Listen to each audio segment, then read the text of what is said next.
Hi guys, അപ്പോൾ ഇതെൻ്റെ സാൻസ്ക്രിറ്റ് എക്സാമിൻ്റെ പ്രിപ്പറേഷൻ വ്ളോഗാണ്. എൻ്റെ സാൻസ്ക്രിറ്റിൻ്റെ പ്രീ ബോർഡ് 3 സ്റ്റാർട്ട് ചെയ്തിട്ടുണ്ട്. അപ്പോൾ അതിന് വേണ്ടിയിട്ടുള്ള പഠിത്തവും കാര്യങ്ങളൊക്കെയാണ്. സാൻസ്ക്രിറ്റ് ഞാൻ ഇപ്പോഴാണ് സത്യം പറഞ്ഞാൽ കുറച്ചും കൂടെ സീരിയസ് ആയിട്ടിരുന്ന് പഠിക്കുന്നത്. നേരത്തെ എനിക്ക് എന്തൊക്കെയാണ് പഠിക്കേണ്ടതെന്ന് പോലും അറിയാൻ പാടില്ലായിരുന്നു.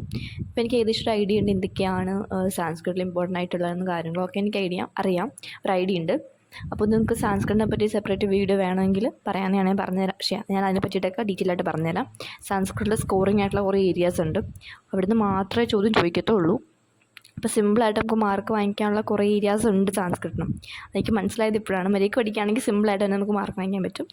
എന്നെ ഉഴപ്പിയിട്ടാണ് എൻ്റെ മാർക്ക് കളഞ്ഞിട്ടുണ്ടെന്ന് എനിക്ക് മനസ്സിലായിട്ടുണ്ടായിരുന്നു.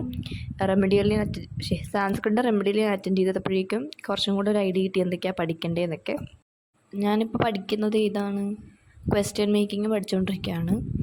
എനിക്ക് ഈയിടെയായിട്ട് തലവേദന കുറച്ചധികം കൂടുതലാണ്. ഞാനിപ്പോഴാണ് ശ്രദ്ധിക്കാൻ തുടങ്ങിയത്. എനിക്ക് നല്ല തലവേദന ഉണ്ട്. എൻഡ് ഓഫ് ദ ഡേ ഭയങ്കര എക്സോസ്റ്റഡ് ആയിട്ട് ഒട്ടും വയ്യാണ്ടൊക്കെയാണ് ഇപ്പോൾ ഈ ബെഡിൽ കിടക്കുന്നത്. പിന്നെ രാവിലെ എഴുന്നേൽക്കാൻ ഒട്ടും തോന്നത്തില്ല. അങ്ങനത്തെ കുറേ കാര്യങ്ങൾ. പക്ഷേ പഠിച്ചെടുത്തോളൂ. ഇപ്രാവശ്യം കുറച്ചും കൂടെ നന്നായിട്ട് പഠിച്ച് ഈ ഒരു മന്തിൽ, അതായത് ജാനുവരി ഫെബ്രുവരി നന്ന സീരിയസ് ആയിട്ടിരുന്ന് പഠിക്കുകയാണെങ്കിൽ നമുക്ക് റിസൾട്ട് ഉണ്ടാവും തന്നെയാണ് ലൈക്ക് മിക്ക വീഡിയോസിലാണെങ്കിലും സീനിയേഴ്സൊക്കെ പറഞ്ഞിട്ടുണ്ടായിരുന്നത്. അപ്പോൾ അത് കുറച്ചും കൂടെ യൂട്ടിലൈസ് ചെയ്യാമെന്ന് ഞാനും പറയുള്ളൂ. ഇപ്പോൾ അതിൻ്റെ ഇടയിൽ എനിക്കെന്താ വീട്ടിൽ മന്തിയായിരുന്നു. അപ്പോൾ ഞാൻ മന്തിയൊക്കെ കഴിച്ചു, സ്വസ്ഥമായിട്ടിരുന്ന് കഴിച്ചു. ലൈക്ക് ഞാനിപ്പോൾ നേരത്തെയൊക്കെ ഞാൻ ഫോൺ കണ്ടുകൊണ്ടൊക്കെ ആയിരുന്നു ഫുഡ് കഴിച്ചുകൊണ്ടിരുന്നത്. പക്ഷേ ഇപ്പോൾ അതൊക്കെ മാറ്റി വെച്ചു. കാരണം എനിക്ക് ഭയങ്കര തലവേദനയാണിപ്പോൾ. ഭയങ്കരമായിട്ടെന്ന് വെച്ചാൽ ഞാൻ ഫോൺ യൂസ് ചെയ്യുന്നില്ല സത്യം പറഞ്ഞാൽ. എൻ്റെ വീഡിയോ റെക്കോർഡ് ചെയ്യാൻ്റെ ഇപ്പോൾ യൂസ് ചെയ്യുന്നതുകൊണ്ട് തന്നെ ഫോൺ എനിക്ക് യൂസ് ചെയ്യേണ്ടി വരത്തില്ല. പക്ഷെ എന്നാലും എനിക്ക് പഠിച്ചുകൊണ്ടിരിക്കുമ്പോൾ പോലും നല്ല തലവേദന എടുക്കാറുണ്ട്. തലവേദന കുറച്ചധികം കൂടുന്നുമുണ്ട്. എനിക്ക് ഇപ്പോൾ ഈയിടെയായിട്ട് കൂടി വരുന്നുണ്ട് തലവേദന. എന്തുകൊണ്ടാണെന്ന് എനിക്ക് മനസ്സിലാവുന്നില്ല. രാവിലെ എഴുന്നേൽക്കുന്നു, റെഡിയാവുന്നു, സ്കൂളിൽ പോകുന്നു, തിരിച്ച് വരുന്നു, നേരെ ട്യൂഷനിലേക്ക് പോകുന്നു, ട്യൂഷനിൽ നിന്ന് തിരിച്ച് വരുന്നു, പഠിക്കുന്നു, കിടക്കുന്നു. ഇതാണ് എൻ്റെ ഒരു റൂട്ടീൻ. അതല്ലാണ്ട് വേറെ എൻ്റെ ഡേ ഫോൺ നോക്കാനൊന്നും എനിക്ക് ടൈം കിട്ടാറുമില്ല. നോക്കുന്നത് എൻ്റെ സബ്സ്ക്രൈബേഴ്സ് കൗണ്ട് കൂടുന്നുണ്ടോ അങ്ങനത്തെ കാര്യങ്ങളൊക്കെ ആയിരിക്കും. ആൻഡ് സബ്സ്ക്രൈബേഴ്സ് കാര്യം പറഞ്ഞപ്പോഴാണ് ഞാൻ ഓർത്തത്, നമ്മൾ 850 സബ്സ്ക്രൈബേഴ്സ് കഴിഞ്ഞു. അപ്പോൾ ഈ ഒരു മന്ത് എൻഡ് ആവുന്നതിന് മുമ്പ് 900 സബ്സ്ക്രൈബേഴ്സ് ആയിക്കഴിഞ്ഞാൽ കുറച്ചും കൂടെ സന്തോഷമാവും. അപ്പോൾ നമ്മൾ 1000 സബ്സ്ക്രൈബേഴ്സ് ആവും, ഭയങ്കര ലൈക്ക് 1000 സബ്സ്ക്രൈബേഴ്സിലേക്ക് അടുത്തുകൊണ്ടിരിക്കുകയാണ്. അപ്പോൾ 900 സബ്സ്ക്രൈബേഴ്സ് ജാനുവരി എൻഡ് ചെയ്യുന്നതിന് മുമ്പ് നിങ്ങൾ എങ്ങനെയെങ്കിലും തരുമെന്ന് ഞാൻ പ്രതീക്ഷിക്കുന്നു. 954 എന്തോ ആയിട്ടുണ്ടായിരുന്നു, അല്ല 854 ആയിട്ടുണ്ട് സബ്സ്ക്രൈബേഴ്സ് ഇപ്പോൾ. അപ്പോൾ ഓൾമോസ്റ്റ് 900 ആവുന്നുണ്ട്.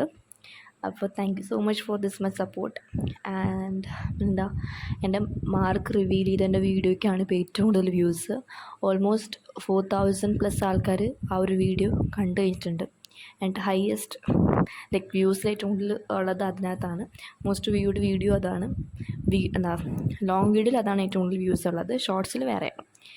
അപ്പോൾ അതൊക്കെയാണ് കാര്യങ്ങൾ. പിന്നെ ഇവിടെ ടൈമും പഠിക്കുന്നുണ്ട്. നമുക്കെന്താ സമയം എഴുതാനൊക്കെ പഠിക്കണം. അപ്പോൾ അങ്ങനത്തെ ഐറ്റംസൊക്കെ പഠിച്ചുകൊണ്ടിരിക്കുകയാണ്. സത്യം പറഞ്ഞാൽ സാൻസ്ക്രിറ്റിന് ഒരു ദിവസം മുമ്പാണ്, എനിക്ക് പിറ്റേ ദിവസം ആയിരുന്നു എനിക്ക് ഇപ്പോഴും ഇരുന്ന് പഠിക്കുന്നത്. അതുവരെ ഞാൻ സാൻസ്ക്രിറ്റ് നോക്കത്തില്ല. ലാസ്റ്റ് ദിവസം ഇരുന്ന് ഭ്രാന്ത് പിടിച്ചിരുന്ന് പഠിക്കും. അങ്ങനത്തെ ഐറ്റംസ് അങ്ങനെയാണ് എപ്പോഴും എല്ലാ എക്സാമും അങ്ങനെയാണ്. പക്ഷേ ഈ പ്രാവശ്യം കുറച്ചുകൂടെ നേരത്തെ ഞാൻ നോക്കിയിട്ടുണ്ടായിരുന്നു സാൻസ്ക്രിറ്റ്. ഇപ്പോഴും ഇവർ നോക്കുന്നുണ്ട് സാൻസ്ക്രിറ്റ്. ആൻഡ് ഞങ്ങളുടെ ടീച്ചർ റെമഡിയിൽ എടുക്കുന്നതൊക്കെ എനിക്ക് മനസ്സിലാവുന്നുണ്ട്. നോർമൽ ക്ലാസ് അത്രയ്ക്ക് ഇതില്ല, കാരണം നമുക്ക് ഇൻഡിവിജ്വൽ അറ്റൻഷൻ കിട്ടിയാലേ എന്നെ സംബന്ധിച്ച് എനിക്ക് പഠിക്കാൻ പറ്റുള്ളൂ. അപ്പോൾ ഇപ്പോൾ സെറ്റ് ആവുന്നുണ്ട്. പിന്നെ ട്യൂഷനും കൂടെ പോകുന്നതുകൊണ്ട് തന്നെ എൻ്റെ മിക്ക സബ്ജക്റ്റും ക്ലിയറാണ്. അപ്പോൾ എനിക്ക് സയൻസ് നല്ലപോലെ ക്ലിയർ ആയിട്ടുണ്ട്. എൻ്റെ സയൻസ് എൻ്റെ ടീച്ചറാണെങ്കിലും ട്യൂഷൻ ടീച്ചറാണെങ്കിലും ഒക്കെ സയൻസ് സെറ്റാണ്. അതുകൊണ്ട് തന്നെ സയൻസ് എൻ്റെ ഇപ്പോൾ അടിപൊളിയാണ്. എനിക്കിനി സോഷ്യൽ വേണം കുറച്ചും കൂടെ കോൺസെൻട്രേറ്റ് ചെയ്യാൻ. സോഷ്യൽ ഞാൻ നന്നായിട്ട് പഠിക്കുന്നതുകൊണ്ട് തന്നെ സ്റ്റോപ്പ് ചെയ്ത് വെച്ചേക്കുമായിരുന്നു. പക്ഷേ ഇനി എനിക്ക് കോൺസെൻട്രേറ്റ് ചെയ്യാനുള്ളത് സോഷ്യലിനാണ്. കാരണം മാത്സ് ഇപ്പോൾ ഞാൻ ഏകദേശം സെറ്റാക്കിയിട്ടുണ്ട്. മാത്സിന് ഇനി നമുക്ക് ടൈമും ഉണ്ട് പഠിക്കാനായിട്ട്. അപ്പോൾ ജസ്റ്റ് ചെറുതായിട്ട് ഒരു മണിക്കൂറിൽ ഒരു ദിവസം പഠിച്ചാൽ തന്നെ മതി മാത്സ്. ഒരു മണിക്കൂർ തന്നെ മതി ദിവസം. കാരണം നമുക്ക് മാത്സിന് ടൈമുണ്ട്. പിന്നെ എക്സാമും വരുന്നില്ല അടുത്തെങ്കും. ഇനി അടുത്ത മാസമാണ് മാത്സിൻ്റെ എക്സാം. അതുകൊണ്ട് അത്യാവശ്യം നല്ല സമയമുണ്ട് മാത്സ് പഠിക്കാനായിട്ട്. അപ്പോൾ 1 മണിക്കൂർ ഡെയിലി പഠിച്ചാൽ തന്നെ മതിയാവും. ഇനി കോൺസെൻട്രേറ്റ് ചെയ്യാനുള്ളത് സയൻസിനാണ്. സയൻസിനെക്കാട്ടും കൂടുതൽ സോഷ്യലിനാണ്. കാരണം സയൻസിൻ്റെ ഇവരെൻ്റെ നോട്ട്സൊക്കെ പ്രിപ്പയർഡാണ്. പക്ഷേ സോഷ്യൽ അങ്ങനെയല്ല. എൻ്റെ നോട്ട്സൊക്കെ ചിന്നി ചേർത്ത് കിടക്കണം. ഓരോരുത്തർക്കാണ്. ഓരോരുത്തൊക്കെയാണ്. അപ്പോൾ അതൊന്ന് സെറ്റാക്കണം. എൻ്റെ ലെക്ചർ എനിക്ക് കംപ്ലീറ്റ് ചെയ്യാനുണ്ട്. അങ്ങനെ കുറേ കാര്യങ്ങളുണ്ട് സോഷ്യലിന്. സാമ്പിൾ പേപ്പർ അറ്റൻഡ് ചെയ്യാനുണ്ട്. അങ്ങനെ കുറേ കാര്യങ്ങൾ എനിക്കിഷ്ടമായതുകൊണ്ടാണ് ഞാൻ മാറ്റി വെച്ചേക്കുന്നത് അവസാനം വരെ. പക്ഷെ എനിക്കിത് ചെയ്തേ പറ്റുള്ളൂ. കുറച്ചധികം ഗ്യാപ്പ് എടുത്തിട്ടാണ് ഇപ്പോൾ സോഷ്യൽ ഞാൻ പഠിക്കാൻ പോകുന്നത്. സോഷ്യലിൻ്റെ പ്രീ ബോർഡ് 3 എങ്ങാണ്ടാണ് അവസാനം കിടക്കുന്നത്. ആൻഡ് ഒരു ദിവസമേ ഗ്യാപ്പുള്ളൂ. അപ്പോൾ എനിക്ക് ഇംഗ്ലീഷിൻ്റെ ഗ്യാപ്പുള്ള ദിവസവും എനിക്ക് സോഷ്യലിന് വേണ്ടിയിട്ട് യൂസ് ചെയ്യണം. അതാണ് ഞാൻ വിചാരിച്ച് വെച്ചേക്കുന്നത്. എങ്ങനെയെങ്കിലും സോഷ്യൽ എനിക്ക് തീർക്കണം. ആൻഡ് നാളത്തെ എക്സാം എന്ന് പറയുന്നത് എനിക്ക് AI ആണ്. AI കഴിഞ്ഞാൽ ഇംഗ്ലീഷ്, പിന്നെ സോഷ്യൽ, അങ്ങനെയാണ്. അപ്പോൾ എത്രയും വേഗം എനിക്ക് തീർക്കണം. ആൻഡ് എൻ്റെ